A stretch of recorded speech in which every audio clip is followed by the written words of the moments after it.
So আমরা এই লেকচারে রেটিনা স্ক্যানিং থেকে শুরু করব। রেটিনা স্ক্যানিংটা কি? তো প্রথমেই এখানে একটা সুন্দর করে কথা লেখা আছে, যেটা দিয়ে তোমরা বুঝতে পারবা যে রেটিনা স্ক্যানিংটা আসলে কি বা রেটিনাটা কি, কোন সারফেসটাকে বা কোন এরিয়াটাকে আমরা রেটিনা বলছি। রেটিনা হলো চোখের বলের, আইবল যেটা, এর পিছনের একটা আস্তরণ স্তর, যা চোখের বলের ভিতরের পৃষ্ঠের 65% জুড়ে থাকে বা 65% জুড়ে থাকে। দ্যাট মিনস আমাদের চোখের যে আইবলটা আছে বা মনি যেটাকে আমরা বলি, এই বলের ভিতরের অংশটা, যেটার 65% অঞ্চল জুড়ে এই রেটিনা। এটিতে আলোক সংবেদনশীল কোষ রয়েছে। রক্ত সরবরাহকারী রক্তনালীর জটিল নেটওয়ার্কের কারণে প্রতিটি ব্যক্তির রেটিনা ভিন্ন। আমি আবারও বলছি যে রক্ত সরবরাহকারী রক্তনালীগুলোর জটিল নেটওয়ার্কের কারণে প্রতিটি ব্যক্তির রেটিনা ভিন্ন। কারণ এই যে দেখো ডান সাইডে যে ফিগারটা দেওয়া আছে, এই যে ফিগারটাতে রেটিনার যে স্তরটা আছে, দেখো এখানে যে শিরা যেটাকে বলে ভেইন গুলো দেখতে পাচ্ছ, কৌশিক জালিকা বা ভেইন যেটা আমরা বলি, সেটা প্রত্যেকটা মানুষের আলাদা আলাদা। মানে এর যে মানে বিচরণটা বা যে বিস্তর এইভাবে যেভাবে স্প্রেড হয়েছে এটা, সেটা প্রত্যেকটা মানুষের ডিফারেন্ট। তো স্ক্যানের সময় রক্তনালীগুলো এই ইনফ্রারেড আলো শোষণ করে এবং একটি প্যাটার্ন গঠন করে। তারপর এই প্যাটার্নটি ডিজিটালাইজড করা হয় এবং ডেটাবেজে সংরক্ষণ করা হয়। রেটিনা স্ক্যানিং সিস্টেম একটি নির্ভরযোগ্য সিস্টেম, কারণ ডায়াবেটিস, গ্লুকোমা বা কিছু ডিসঅর্ডার জনিত রোগ না থাকলে রেটিনা প্যাটার্নটির ব্যক্তির সারা জীবন অপরিবর্তিত থাকে। ওই আইরিশের মতো আর কি। আইরিশ এবং রেটিনা আসলে দুইটা ডিফারেন্ট পার্ট, মানে দুইটা ডিফারেন্ট, মানে একই চোখের দুইটা ডিফারেন্ট অংশের স্ক্যানিং, কিন্তু দুইটাই কিন্তু অনেক বেশি ইফেক্টিভ। মানে দুইটাই অনেক ইফেক্টিভ। রেটিনা স্ক্যান এবং আইরিশ স্ক্যান দুইটাই অনেক বেশি ইফেক্টিভ। দেখো যে সুবিধা এবং অসুবিধাগুলো আছে, সেটা আইরিশ এবং রেটিনা স্ক্যানে দুইটাই কিন্তু সেম প্রায়। দেখো শনাক্তকরণে খুব কম সময় লাগে, এটার সুবিধা। শনাক্তকরণের ফলাফলের সূক্ষ্মতা তুলনামূলকভাবে অনেক বেশি। এটি একটি উচ্চ নিরাপত্তামূলক শনাক্তকরণ ব্যবস্থা যা স্থায়ী। অসুবিধা কি?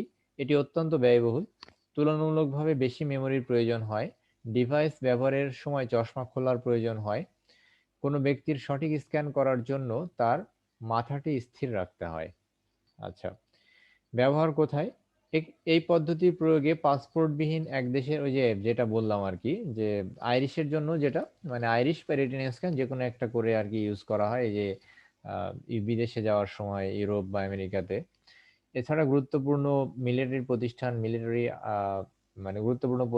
মিলিটারি, আর্থিক প্রতিষ্ঠান ইত্যাদিতেও শনাক্তকরণ কাজে ব্যবহার করা হয়। তাহলে রেটিনা স্ক্যান এবং আইরিশ স্ক্যান দুইটাই আমরা জানলাম। এখন আসছে ডিএনএ। আব্দুল্লাহ বলো, ডিএনএ এর ফুল মিনিং কি? Deoxyribonucleic acid.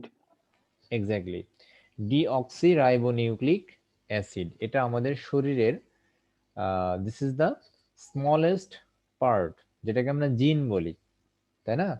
এই জিন, যেটা আমাদের শরীরের জিনোম বা জিন যেটাই বলি, এই অংশটা কিন্তু ডিএনএ ধারণ করে। তার মানে আমাদের শরীরের বৈশিষ্ট্য বা আমাদের বংশ না বংশানুক্রমের যে বৈশিষ্ট্য, প্রত্যেকটা মানুষের ডিএনএ প্যাটার্ন আলাদা আলাদা। আমার চুল, নাক, কান, ব্লাড যে কোনো স্যাম্পল থেকে এই ডিএনএ কালেক্ট করা সম্ভব।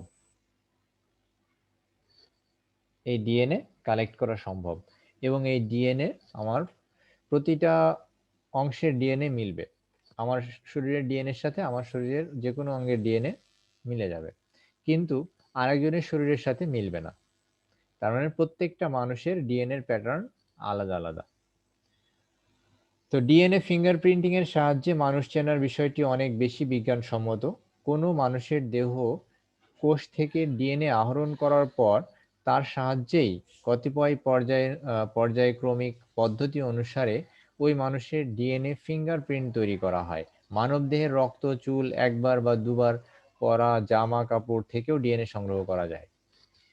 আচ্ছা, এটার সুবিধা কি? This is the most reliable process ever have in mankind. প্রত্যেকটা মানুষের ডিএনএ, এটা হচ্ছে মানুষের সবচেয়ে নির্ভরযোগ্য পদ্ধতি এটা। তো ডিএনএ ফিঙ্গারপ্রিন্টিং তৈরি ও শনাক্তকরণের জন্য কিছু সময় লাগে। আর প্রবলেম হচ্ছে এটার জন্য সময়, যেটা ল্যাবে অনেক টাইম লাগে, কমপক্ষে 1 সপ্তাহ। দেখো যে ওই যে বিভিন্ন সময় যে যদি অপরাধী শনাক্তকরণের জন্য যে ডিএনএ টেস্ট করা হয়, আহ, যদি ধর্ষণের অভিযোগে কেউ অভিযুক্ত হয় বা এরকম যেসব ল্যাবে ফরেন্সিক রিপোর্ট তৈরি করার জন্য, এগুলাতে কিন্তু দেখবা যে মিনিমাম 2-3-4 দিন বা in some cases 1 week or 2 উইকও লেগে যায়, 1-2 সপ্তাহ লেগে যায়। কারণ এগুলো একটু সময় সাপেক্ষ, ল্যাবে টেস্ট করার ব্যাপার আছে। তো সুবিধাগুলো কি? ডিএনএ ফিঙ্গারপ্রিন্টিং এর তৈরি ও শনাক্তকরণের জন্য সময় লাগে। আচ্ছা, পদ্ধতিগত কোনো ত্রুটি না থাকলে শনাক্তকরণের সফলতার পরিমাণ প্রায় 100%। অন্য কোনোটাতে কিন্তু 100% সফলতা নাই এই ডিএনএ ছাড়া। অন্য কোনোটাতেই 100% অ্যাকুরেসি থাকে না ডিএনএ ছাড়া। ডিএনএ টেস্টে অ্যাকুরেসি 100%। অসুবিধা কি? ডিএনএ প্রোফাইলিং করার সময় পদ্ধতিগত ত্রুটি বা ডিএনএ ফিঙ্গারপ্রিন্টিং এর ত্রুটির সম্ভাবনা বাড়িয়ে দেয়। সহোদর যমজদের ক্ষেত্রে ডিএনএ ফিঙ্গারপ্রিন্টিং সম্পূর্ণ এক হয়। আচ্ছা, সহোদর বা যারা ওই যে টুইন বেবি, এদের ডিএনএ তে এতটাই কাছাকাছি হয়, মানে একবারে 100% মিলে না, কিন্তু এতটাই কাছাকাছি হয় যে মনে হয় যেন দুইজনের সেম। তো এটা আসলে আইডেন্টিফাই করা বা ইয়ে করাটা একটু টাফ হয়ে যায়, প্রবলেম হয়ে যায়।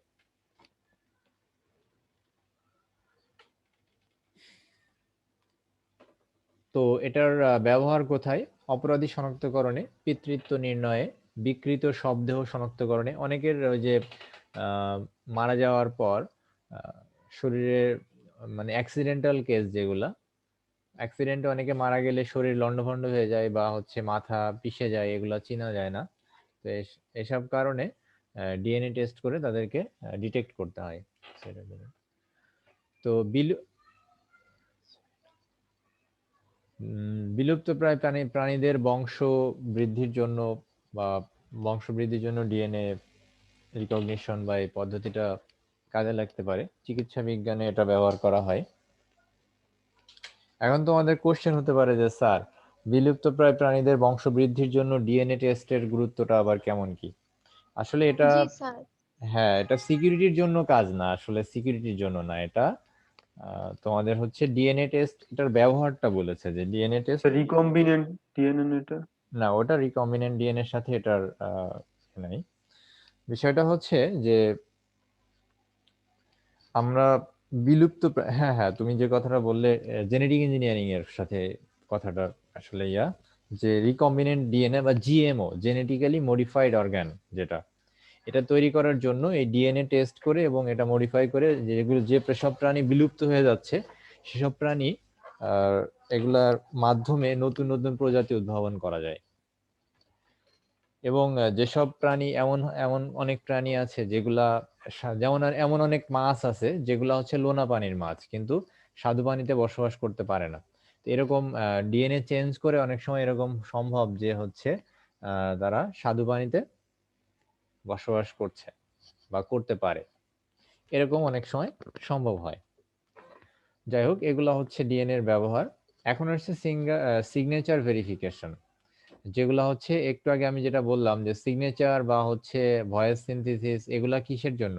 এগুলা সব হচ্ছে আমাদের আচরণগত বৈশিষ্ট্য। ঠিক আছে, এগুলা কিন্তু আমাদের শরীরের কোনো অংশ না বা শরীরের কোনো অর্গান না। তো দেখো, সিগনেচার ভেরিফিকেশন, সিগনেচার ভেরিফিকেশন পদ্ধতিটা আসলে অনেক প্রাচীন একটা পদ্ধতি।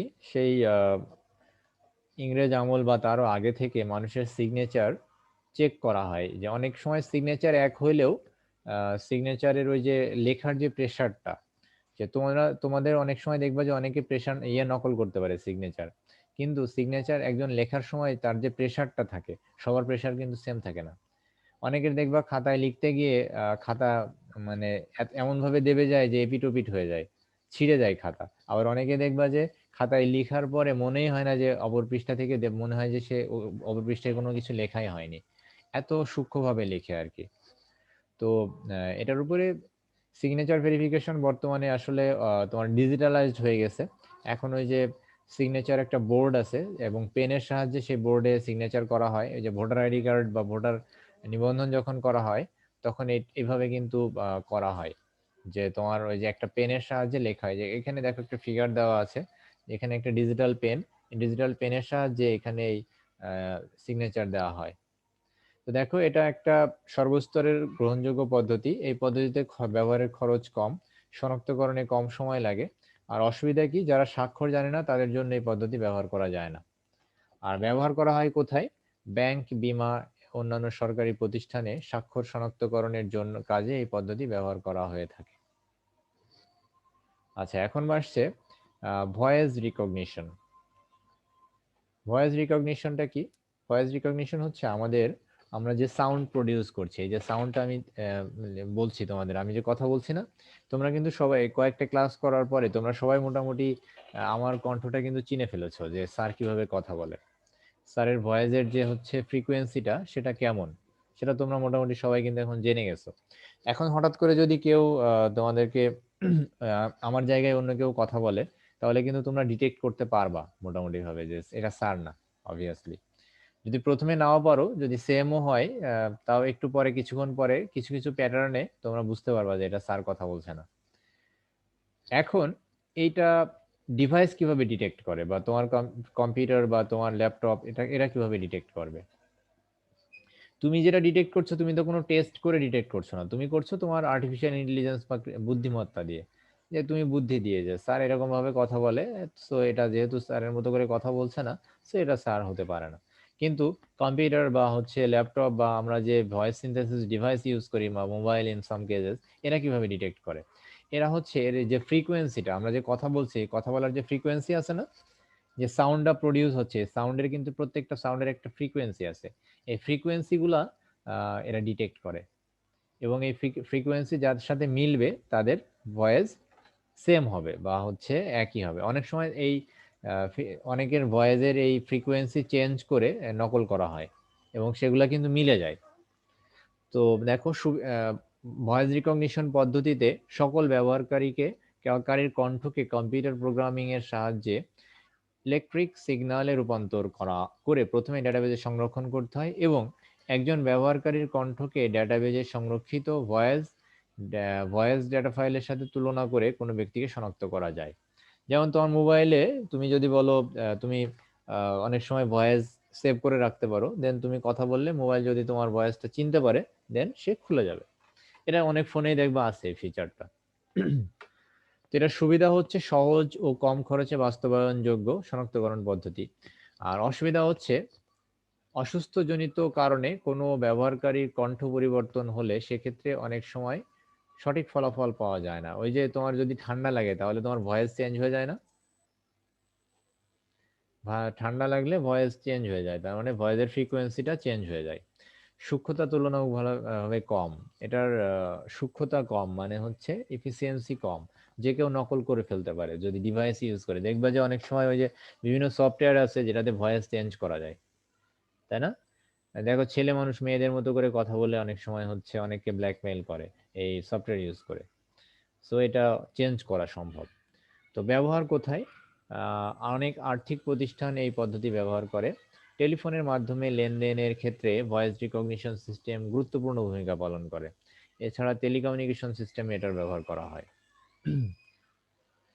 এরপর আসছে টাইপিং কি স্ট্রোক বা টাইপিং কি স্ট্রোক রিকগনিশন সিস্টেম।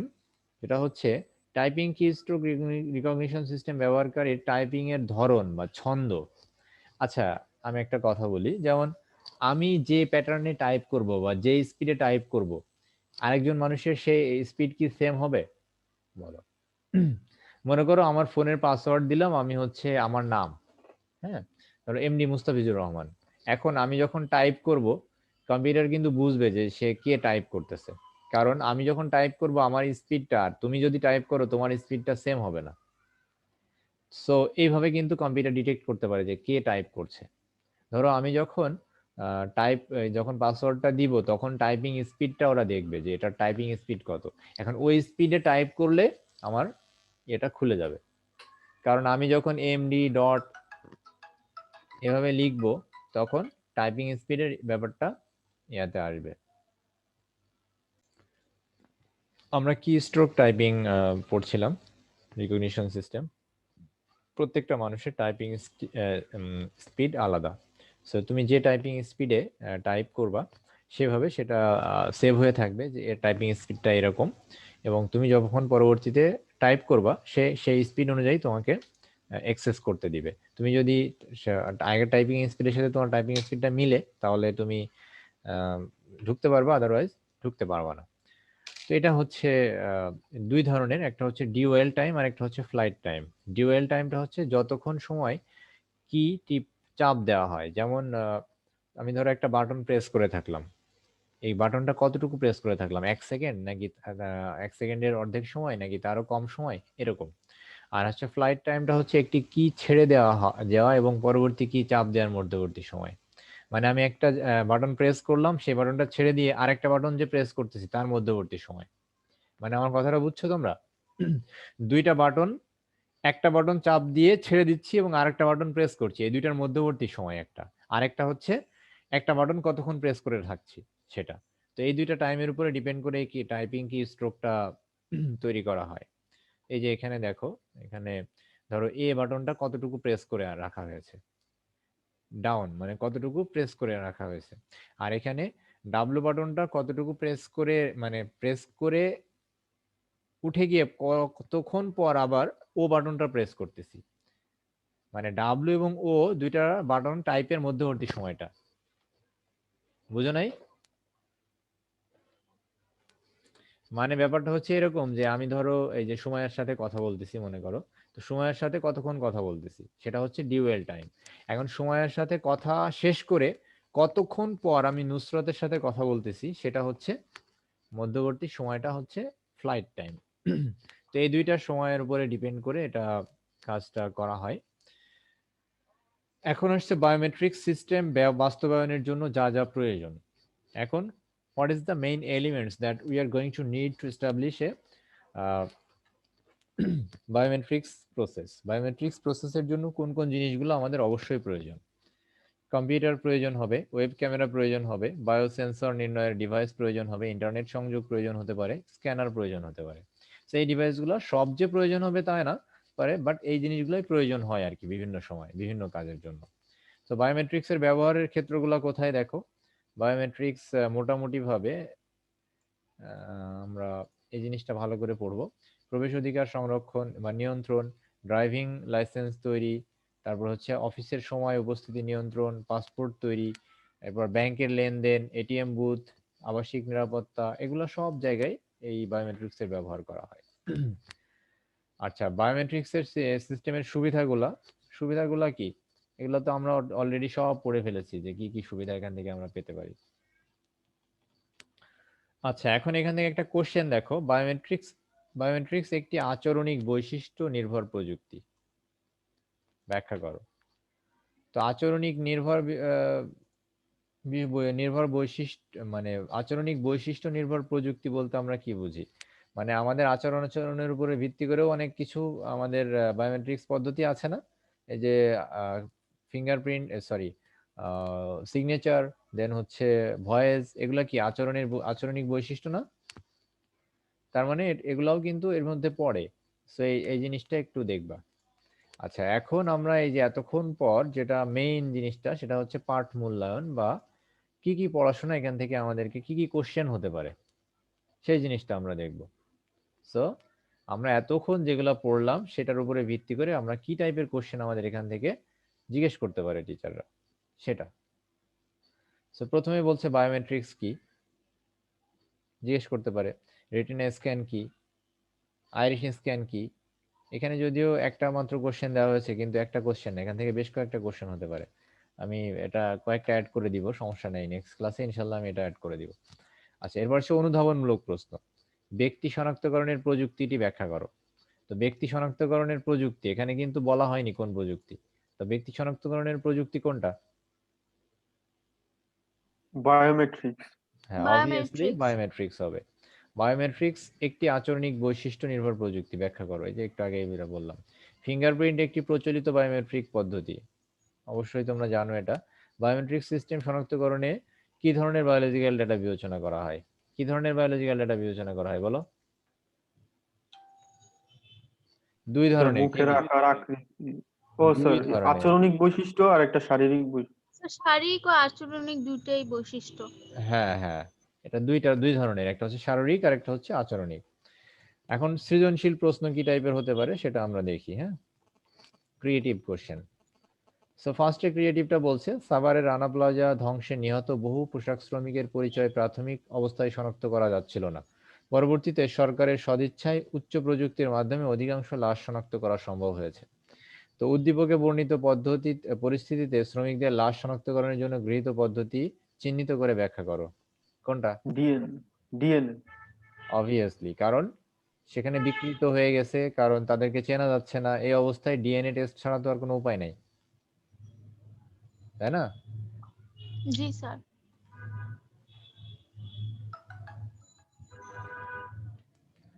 তো এরপরে আসছে, উদ্দীপকটি পড়ো এবং প্রশ্নগুলোর উত্তর দাও। রফিক সাহেব তার ব্যবসা প্রতিষ্ঠানকে কম্পিউটার প্রযুক্তির আওতায় এনেছেন। তার প্রতিষ্ঠানের প্রধান গেটে প্রবেশ করার সময় একটি মেশিনে বৃদ্ধাঙ্গুলি রাখলে গেটটি খুলে যায়। অপরদিকে কর্মচারীদের নিজেদের রুমে প্রবেশ করার সময় একটি মেশিনের সামনে কিছুক্ষণ তাকাতে হয়। খেয়াল করো, প্রধান গেটে প্রবেশের সময় একটি মেশিনে বৃদ্ধাঙ্গুলে রাখলে গেটটি খুলে যায়, তার মানে এটা কি? ফিঙ্গারপ্রিন্ট। ফিঙ্গারপ্রিন্ট। আর রুমে প্রবেশ করার সময় মেশিনের দিকে কিছুক্ষণ তাকাতে হয়, এটা কি? Face recognition. হ্যাঁ, ফেস ফেস রিকগনিশন। রিকগনিশন। তাহলে প্রতিষ্ঠানের প্রধান গেটে প্রবেশের প্রক্রিয়াটি কি, আর প্রধান গেট এবং কর্মচারীদের রুমে প্রবেশের জন্য, তার মানে তোমরা বুঝতেছো যে এইভাবে কোশ্চেন হবে। কিন্তু যে কোশ্চেন গুলো আমি এখানে দিয়েছি সেগুলো কি কোশ্চেন? এগুলো কিন্তু সব বোর্ড কোশ্চেন, বুঝতে পেরেছো? সো মানে সবই বোর্ড কোশ্চেন, ক্লিয়ার? আচ্ছা, এখন জি বলছে, sir. Bangladesh passport office machine readable passport তৈরির জন্য ডিজিটাল পদ্ধতিতে আবেদনকারীর আঙুলের ছাপ, সিগনেচার এবং মুখমণ্ডলের ছবি সংগ্রহ করে ডেটাবেস সংরক্ষণ করে। কিছু ব্যক্তি নকল পাসপোর্ট তৈরির জন্য পাসপোর্ট অফিসে ডেটাবেস হ্যাক করার চেষ্টা করে। পাসপোর্ট অফিসে যে প্রযুক্তি ব্যবহার করে ডেটা সংগ্রহ করা হয় তা বিশ্লেষণ করো। তো আঙুলের ছাপ, সিগনেচার, মুখমণ্ডলের ছবি, এগুলা কোন প্রযুক্তি? বায়োমেট্রিক্স। Biometric biometrics. প্রযুক্তি। হ্যাঁ, প্রযুক্তিটির নামটা খুব বোল্ড ভাবে লিখতে হবে, মানে লিখবা এবং সেখানে নিচে আন্ডারলাইন করবা অথবা ভিন্ন কালিতে লিখবা, নীল কালিতে লিখবা। আচ্ছা, এরপর আসছে, নাইম একদিন তার গবেষক মামার অফিসে গিয়ে দেখতে পেল অফিসের কর্মকর্তাগণ মূল দরজার নির্ধারিত জায়গায় বৃদ্ধাঙ্গুল রাখতেই দরজা খুলে যাচ্ছে। সে আরো দেখতে পেল তার মামা গবেষণা কক্ষের বিশেষ স্থানে কিছুক্ষণ তাকাতেই দরজা খুলে গেল। তাহলে দুইটাই তো বুঝতেছো, একটা হচ্ছে কি বৃদ্ধাঙ্গুলি রাখছে, তো এটা ফিঙ্গারপ্রিন্ট। ফিঙ্গারপ্রিন্ট, আর একটা হচ্ছে ফেস ফেস রিকগনিশন। রিকগনিশন। তো এগুলো সবই পারবা আশা করি। এখন আমরা এমসিকিউ টাইপ কোশ্চেনে যাই। স্যার যেটা তাকানোর ওইটা কি আইরিশ, আইরিশ বা রেটিনার হবে? আইরিশ ইয়া বা হবে না, স্ক্যান রেটিনার হবে না? ব্যবহারটা কোথায় সেটা আমাদেরকে একটু দেখতে হবে, বুঝছো? আইরিশ বা রেটিনা ব্যবহার করা আচ্ছা হয় ম্যাক্সিমাম কিন্তু এয়ারপোর্টে। তারপর তোমার হাই আচ্ছা সিকিউরিটি জোন, হাই সিকিউরিটি, সেখানে নর্মাল একটা অফিসে কেউ এটা কিন্তু অনেক ব্যয়বহুল, বুঝতে পেরেছো? সো স্যার প্রধানমন্ত্রী কার্যালয় স্যার। হ্যাঁ হ্যাঁ, প্রধানমন্ত্রীর কার্যালয়ের মতো জায়গায় যদি বলে তখন তুমি বলতে পারো যে এটা আইরিশ বা রেটিনা স্ক্যান হতে পারে।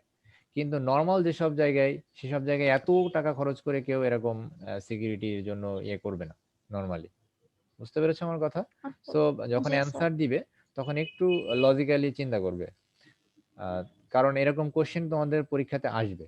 সো যদি এরকম আসে যে প্রধানমন্ত্রী বা রাষ্ট্রপতির কার্যালয়ে ঢোকার সময় এক জায়গায় আহ, মানে একটা লাইট এসে পড়ে, সেদিকে তাকাইতে হয়, এরকম যদি আসে তখন তুমি বলবা যে সেটা হতে পারে যে ফিঙ্গারপ্রিন্ট, সরি, হতে পারে যে রেটিনা স্ক্যান বা আইরিশ স্ক্যান। আচ্ছা এখন দেখো বায়োমেট্রিক পদ্ধতিতে ফিঙ্গারপ্রিন্ট হলো কি? finger identity, unique identity, finger identity, finger identity, input data, biological data. Biometrics পদ্ধতিতে ফিঙ্গারপ্রিন্ট হলো finger identity, finger identity, unique identity. Biometrics পদ্ধতিতে ফিঙ্গারপ্রিন্ট হলো বায়োলজিক্যাল ডেটা না? Biological data. এটা তো একটা বায়োলজিক্যাল ডেটাও। বায়োলজিক্যাল ডেটা, এটা হবে। এই জন্যই তো আচ্ছা। ইয়ে করছি যে এটা হচ্ছে বায়োমেট্রিক্স পদ্ধতিতে ফিঙ্গারপ্রিন্ট হলো একটি বায়োলজিক্যাল ডেটা। আচ্ছা, শারীরিক বৈশিষ্ট্যের ভিত্তিতে মানুষের শনাক্ত করার প্রযুক্তিকে কি বলে? Bio informatics, biometric, biometrics. কোনটি বায়োমেট্রিক্সে ব্যবহৃত হয়? সেন্সর। সেন্সর। সেন্সর, বায়োমেট্রিক্সে ব্যবহৃত মানুষের আচরণগত বৈশিষ্ট্য হলো সবগুলোই। স্যার একও 3 স্যার। এক না, ও স্যার। 3 না স্যার? স্যার তিনটাই। ডিএনএ ও তো আচ্ছা আচ্ছা, সরি সরি, শারীরিক। আচরণগত বৈশিষ্ট্য, তাহলে অবশ্যই ডিএনএ হবে না, ভয়েস রিকগনিশন এবং সিগনেচার ভেরিফিকেশন। গুড। খ হবে। বায়োমেট্রিক্সের মানুষের শারীরবৃত্তীয় বৈশিষ্ট্য হলো কোনটা? স্যার এবার 3টাই। তিনটাই। তিনটে। হুম। তাহলে আজকে আমরা আর পড়বো না, আমরা হচ্ছে এই পর্যন্তই পড়বো। নেক্সট ক্লাসে আমি এখান থেকে কিছু কোশ্চেন করব। সো ইনশাল্লাহ তোমরা এগুলা পারবা আর পড়বা। আমি ভিডিও 2টাও দিয়ে দিব গ্রুপে, এবং পিডিএফটাও দিয়ে দিব। সো সেখান থেকে তোমরা একটু পড়বা, ঠিক আছে? ওকে, Yes, sir. Okay, আসসালামু sir. আলাইকুম। আসসালামু আলাইকুম।